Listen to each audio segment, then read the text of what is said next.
होळी शिमग्याच्या सणात पालखी फिरते घराघरात, मानपान देऊन आईला आया बहिणी ओटी भरतात.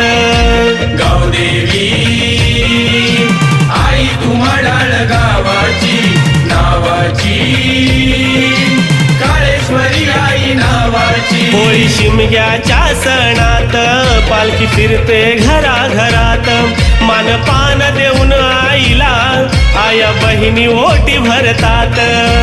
धीरज रमेश सूचन योगराज रितेशला ओढ तुझ्या भेटीची, अमरतीश लावी ती धूळ तुझ्या ग चरणाची. भक्तांना पावली हाकेला धावली, भक्तांना पावली हाकेला धावली. गावदेवी मढाळ गावाची ख्याती आहे तिच्या